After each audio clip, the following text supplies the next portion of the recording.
Hello hello. चलिए, सब लोग रेडी हैं? यस।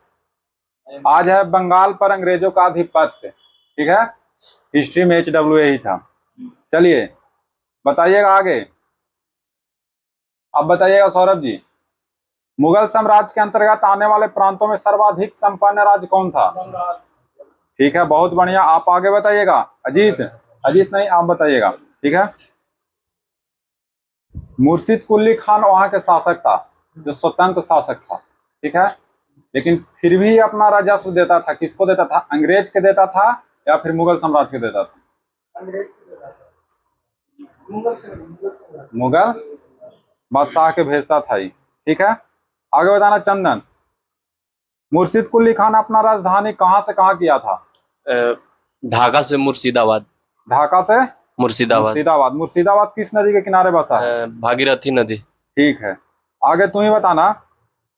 एगो था तकावी ऋण। हाँ, इसका मतलब क्या था? किसानों को अग्रिम कर्ज दिया जाता था।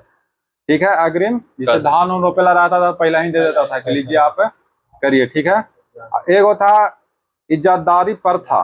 शुरू कौन किया था? यही मुर्शिद कुली खान। मुर्शिद कुली खान शुरू किया था। आगे बताना तुम, गिरिया का युद्ध कब हुआ था? 1740 में। ठीक है, इस युद्ध में कौन मरा था? बता रहे हैं, सरफराज खान। सरफराज खान को मारकर बिहार के मैंने सूबेदार अलीवर्दी खान बंगाल के नवाब बन गया था। मैंने ये था, जब बिहार के सूबेदार था अलीवर्दी खान, बंगाल के नवाब बन गया था गिरिया के युद्ध के बाद। ठीक है, तुम्हें बताना, भारत का स्वर्ग कहे जाना लगा था बंगाल को, किसके कार्यकाल? अलीवर्दी खान के अलीवर्दी खान के कार्यकाल में कहे जाना लगा था। ठीक है, बताना कि अलीवर्दी खान के उत्तराधिकारी कौन था? सिराजुद्दौला। सिराजुद्दौला इसका उत्तराधिकारी था। तू ही बताना, मुर्शिद कुली खान को उत्तराधिकारी कौन था? मुर्शिद कुली खान का सुजाउद्दौला। सुजाउद्दीन। ठीक है, नहीं, सुजाउद्दीन। ठीक है, और सिराजुद्दौला था जो इसका था अलीवर्दी खान के उत्तराधिकारी था। तू ही बताना, एक हुआ था काल कोठरी का घटना। कब हुआ था बताओ? 20 जून 1756 को। ठीक है, इसको बोलते हैं ब्लैक होल एकरे बोला जाता है। इसमें क्या हुआ था? इसमें 146 अंग्रेज को एक छोटे से कोठरी में बंद कर दिया गया था। अच्छा, सुबह खोला गया तो 23 जीवित बचा था।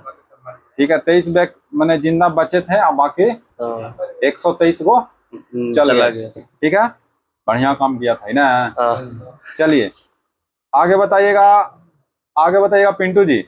ठीक है, आप बताइए कि प्लासी के युद्ध कब हुआ था? 23 जून।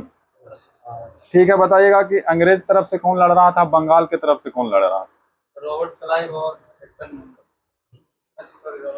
और मीर कासिम। नहीं, आगे शुभम, प्लासी के युद्ध किसके किसके बीच हुआ था? सिराजुद्दौला और मीर कासिम के बीच में। अच्छा, बताइए आप सब। सिराजुद्दौला और रॉबर्ट क्लाइव के बीच में। बहुत बढ़िया। ठीक है, कौन जीता था? इसमें रॉबर्ट क्लाइव जीता था। क्यों जीता था? या तो उसका जो मीर जाफर सेनापति उसको धोखा दे दिया था। एक सेनापति मीर मरान था, इसके साथ लड़ते हुए शहीद हो गया था, वीरगति प्राप्त हो गया, मोहनलाल। ठीक है, आप बताइएगा इसके बाद बंगाल के कौन बना था नवाब? इसके बाद ही मीर जाफर बना बंगाल के नवाब। मैंने ये साथ दिया था, इसको बना दिया नवाब। हाँ, जैसे तक रहा था। आप बताइएगा कि चंदेरी के प्रथम युद्ध कब हुआ था? चंदेरी के प्रथम युद्ध हुआ था, ये हुआ था 59 में। बताइए सर। तो चंदावर हो गया। चंदावर ही हुआ था, ये 1859 का युद्ध। चलिए ठीक है, फिर हम लोग मिलेंगे HW के बाद। ठीक है, तब तक रिकॉल करिएगा आप लोग सभी। ठीक है, बताइएगा आप सर, प्लासी कौन नदी के किनारे बसा हुआ? प्लासी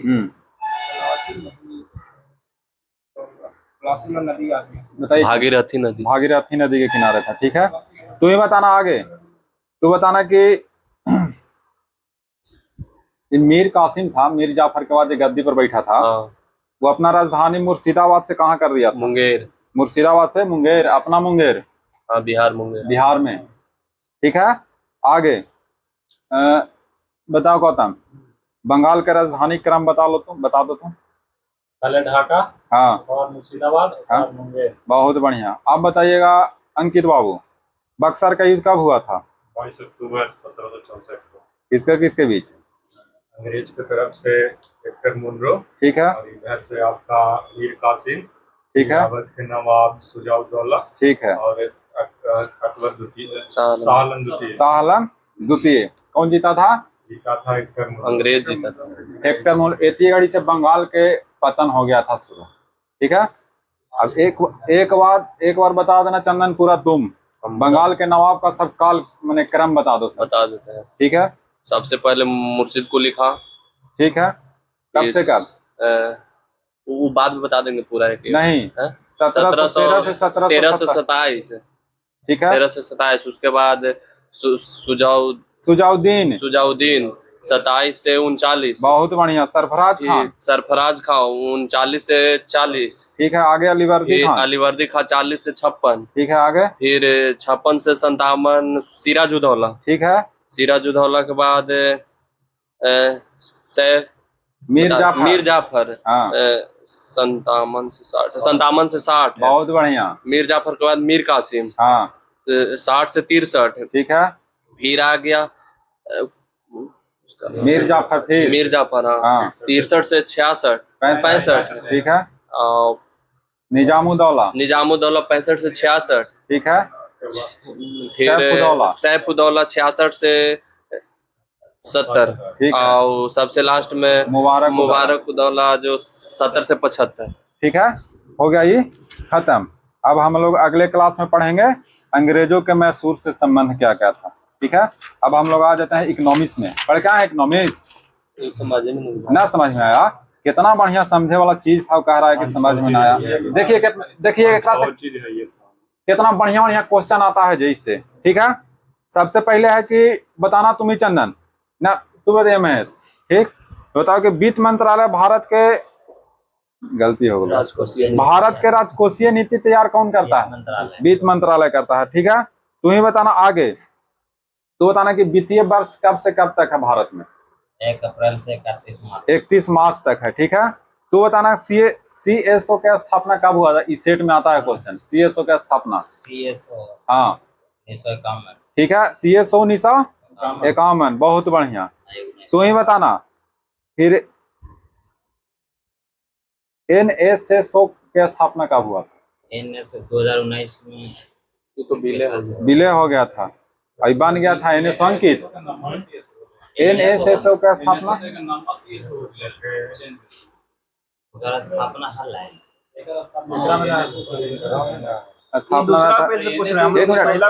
मिल गया था 2019। दोनों 2019 में मिल के NSO बन गया था।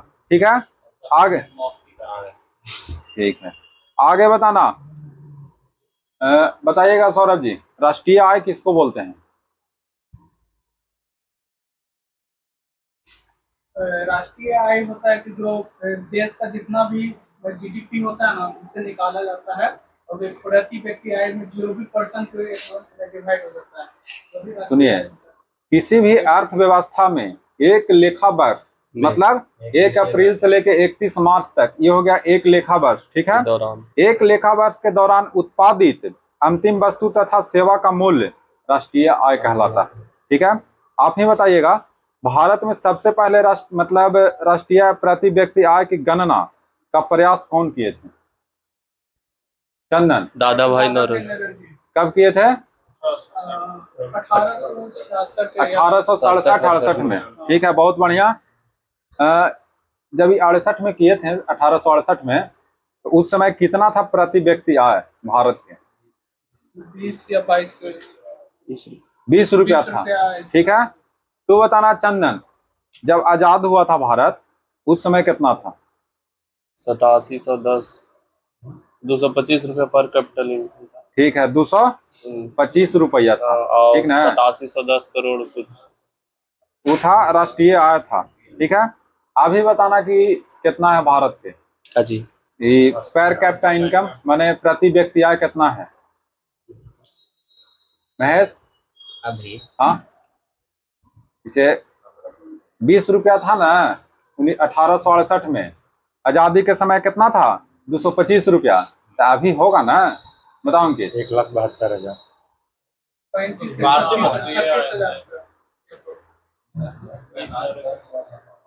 2,37,000 है, मतलब 2,40,000 के अप्रोक्स में है। ठीक है, चलिए। हाँ, साल में प्रति व्यक्ति आय है, साल में। जो निकाले थे दादा भाई ने साल के 20 रुपया निकाले। हाँ सर, साल साल के 20 रुपया। के 20 रुपया था उसमें। चलिए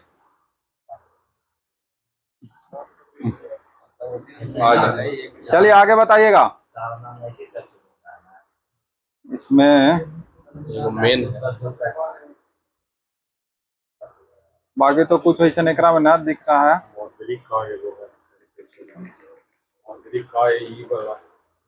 ये अगला दिन मिलेगा। ठीक है, अब हम लोग देख लेते हैं अथी में, केमिस्ट्री में। बाकी इसमें पढ़ने वाला था, ठीक ना? 2-3 क्वेश्चन इससे आता है। महेश बताइए केमिस्ट्री। केमिस्ट्री आज ऐसे हल्का हल्का हाल है। चलिए बताइए अथी महेश की, इस विधि में कार्बनिक मिश्रण को शुद्ध किया जाता है जो जल में अघुलनशील होता है परंतु भाप के साथ वाष्पीकरण होता है। इस विधि द्वारा विशेष रूप से उन पदार्थों को शुद्धिकरण किया जाता है जो अपने क्वथनांक पर अपघटित हो जाते हैं, जैसे एसीटोन, मेथिल अल्कोहल आदि। ठीक है, अब हम लोग का एकदम क्वेश्चन आवे वाला है। ठीक है, बताइएगा आप पिंटू जी। ठीक है, आप बताइए कि द्रव्यनांक किसको बोलते हैं? हाँ, द्रव्यनांक जो बताओ चंदन। जब जिस ताप पर आजा तू हिमांक बता दो। मांग जमने को बोलते हैं। जिस ताप पर कोई तरल पदार्थ जमना स्टार्ट अंकित बताएगा, देखो दोनों। द्रव्यनांक हो गया ठोस से द्रव में परिवर्तन, तो द्रव्यनांक हो गया। और द्रव से अति ठोस हो गया तो हिमांक हो गया। महेश। परिभाषा। हाँ, शुभम बताएगा। देखो मैंने ये द्रव्यनांक होता है ठोस में, लेकिन इसमें एक नियत दाब और नियत ताप का होता है। जिस ताप पर वो अगर पिघलना शुरू कर दिया कोई भी ठोस, तो ठोस का द्रव्यनांक जहाँ से जमना शुरू हो गया वो हिमांक हो गया। इसका देखिए 0 इसका है दिले नीचे कि समान पदार्थ द्रव्यमांक एवं हिमांक का मान बराबर होता है। जैसे बर्फ का द्रव्यमांक एवं हिमांक 0 डिग्री सी होता है। एकरे पर दोनों डिफिनेशन भी है। 0 डिग्री होता है, उससे अगर माने कम होवे लगा तो बर्फ जम जाएगा। जमे लगता है ना, 0 डिग्री से कम होगा तो माइनस जा लगेगा। और जैसे 0 डिग्री पर आयला के बाद यहाँ से मैंने पानी होवे लगता है, हाँ, वो हो गया द्रव्यनांक। और जमे लगा तो हो गया हिमांक। ठीक है, दोनों हो गया यहीं से क्लियर। ठीक है, अब देखिए एक क्वेश्चन है कि बताना चंदन तू ही कि अशुद्धियों की उपस्थिति में पदार्थ का हिमांक एवं द्रव्यमांक दोनों में क्या प्रभाव पड़ता है? कौन बढ़ता है, कौन घटता है? हिमांक कमेगा। अच्छा, द्रव्यमांक बढ़ेगा। आगे चंदन आप बताइए। ना सुन ला, कहाँ ला? अशुद्धियों की उपस्थिति में अशुद्धियों की उपस्थिति में पदार्थ का हिमांक और द्रव्यमांक दोनों में से कौन बढ़ता है, कौन घटता है? द्रव्यमांक घटता है। ठीक है, बताओ शुभम। बोलिए। हिमांक बढ़ जाएगा, द्रव्यमांक घट जाएगा। बहुत बढ़िया। सन्नी, द्रव्यमांक घट जाएगा। बताओ आकाश। दोनों बढ़ जाएगा। ठीक, तू बोलिए ना, तू बोलो ना। हाँ बताओ सौरभ। अजीत।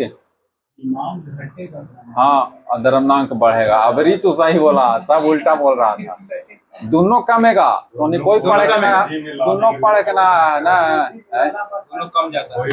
दोनों कमेगा एकदम। टेम्परेचर पर जमना चालू हो चलिए जाएगा, चुप रहिए। कम टेम्परेचर पर गला कर देगा। लेकिन साफ शब्दों में लिखा था अशुद्धियों के ऊपर हमें तो कामे है। ये वाला ये तैयो ना याद करके लाया था ना। चलिए देखिए, ऐसू अब तो ना होता है, पहले शादी ब्याह में बर्फ हम मिलाते थे ना 22 डिग्री सेंटीग्रेड। बाराती के अथी शरबत पियावे लगी, ओकरा में डाल देते थे तब हो जाता था बढ़िया। तो ओकरा कोची में लाते थे, गोड़ा में लाते थे और कुट्टी में रख देते थे ओकरा, है जो भी एक अब कम पिघलता था और शुद्धि जैसी में अच्छी हो गया ना उसमें तो कम होगा, कम पिघलेगा। ठीक है, आगे बताइए, आप लोग ना बताएं, दिल तोड़ दिए एकदम। -22 डिग्री हो जाता है। बताइए आगे, चलिए चलिए आप बताइएगा। उन पदार्थों का द्रव्यमांक बढ़ाने पर बढ़ जाते हैं जिनका आयतन गलने पर बढ़ जाता है। एग्जाम्पल बताइए। इसमें तांबा हो जाएगा, हाँ, ये पदार्थ था। मोम आदि। ठीक है, आगे बताइएगा सौरभ जी। उन पदार्थों का द्रव्यमांक बढ़ाने से घट जाता है जिनका आयतन गलने पर घट जाता है। एग्जाम्पल बताइए। बर्फ, ढलवा लोहा आदि। ठीक है, आगे बताइएगा। अजीत, तू बताना कि बाष्पीकरण बताओ तुम। कोई भी हो सीधा मतलब उड़ जाता है। ठीक है, एक मिनट, हम दीपक जी हैं और इनको गर्म कर देंगे तो उड़ जाएंगे ही। धीरे धीरे उड़ेंगे। ठीक है, कोई पदार्थ है, सोना है और उसको गर्म कर देंगे तो उड़ जाएगा वो। कोई चीज, तो हम तो बोल रहे हैं कोई पदार्थ है, ठीक है, और उसको गर्म कर दें तो उड़ जाएगा वो। ठोस से वाष्प में, ठोस से वाष्प बनाए ओकरा उधर पातन कहा जाए। सुनो, चुप रहो ना, तू नहीं पढ़ा है। चलो आप बताइए, बाष्पीकरण किसको कहते हैं? द्रव से गैस में हो जाएगा। ठीक है, द्रव से वाष्प में परिणत होने की क्रिया को बाष्पीकरण कहते हैं। द्रव रहेगा तभी ना वाष्प बनेगा, तो पदार्थ कहते हैं। पदार्थ में तो बहुत सारा चीज है। अब एक बार तो कहा कि गर्म हो गया के बाद उड़ जाता है आदमी। दीपक सर के गर्म कर नहीं उड़ जाता थी। चलिए आगे बताइएगा। क्वथनांक से कम तापमान पर द्रव के वाष्प में परिवर्तित होने की क्रिया को वाष्पन कहते हैं। ठीक है, आगे बताना। पिंटू, तू बताना कि द्रव अथी जल के क्वथनांक कितना है? हाँ ठीक है, एथेनॉल के? हाँ पढ़ लिया 104 हाली 104 ना लिखे बताओ। 78.3 डिग्री। Chloroform 60 degree. 60 डिग्री है। अच्छा ठीक। Acetone 40 degree. क्लोरोफॉर्म है 62 डिग्री है। ठीक है, तू ही बताना। तू बताना कि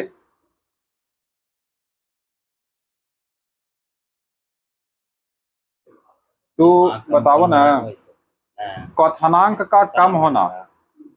ठीक है, क्वथनांक जितना कम होगा वाष्पन की क्रिया उतना ही अधिक होगा। ठीक है, आगे तू ही बताना। द्रव का ताप अधिक होने से वाष्पन की क्रिया कम होगा कि अधिक होगा? द्रव का ताप कम होने से वाष्पन की क्रिया कम होगा। कम हो जाएगा। ताप कम होने से कम है। ताप अधिक बोल रहे हैं। हम अधिक बोली थी, कम ना ताप बोली। अधिक होने पर अधिक हो जाएगा। तो अधिक बोलो, तू ही बताना। क्षेत्रफल अधिक होने पर वाष्पन की क्रिया कम होगा। होती है। ठीक है, द्रव के पृष्ठ पर है, मतलब ये सब है कि मतलब क्षेत्रफल रहेगा। 4 चीज पर निर्भर करता है। जिसे द्रव के पृष्ठ पर वायु बदलने पर वाष्पन तेज हो जाती है। द्रव के पृष्ठ पर वायु का दाब जितना कम होगा वाष्पन उतनी तेजी से होगा। ठीक है, तीसरा, अधिक हो उतना कम। द्रव के पृष्ठ पर वाष्प दाब जितना बढ़ जाएगा वाष्पन की दर उतना ही कम जाएगा। घट जाएगा। ठीक है, अब बताइएगा आप बॉइलिंग पॉइंट बताइए। बॉइलिंग पॉइंट, हाँ क्वथनांक। हाँ, चलिए देखिए, फ़ारेनहाइट में 112 डिग्री फ़ारेनहाइट। एग्जाम्पल अथी नहीं बताइए, डिफिनेशन बताइए। जिस टेम्परेचर पे कोई वस्तु उबलना चालू हो जाता है, ये हुआ ना बात, बॉइलिंग पॉइंट है। टीचर वाला बात ये हुआ। ठीक है, आप ही बताइएगा। एथेनॉल के क्वथनांक कितना है? एथेनॉल में क्वथनांक 83.2 है। 83 ना लॉज पढ़े लगी। बताओ चंदन। 73 है लाई। 78.3। ठीक है, क्लोरोफॉर्म ठीक है। चलिए, बाकी अगला दिन परमाणु संरचना हम लोग पढ़ेंगे, ठीक ना, और उस दिन याद करके आना है बढ़िया से, ठीक ना।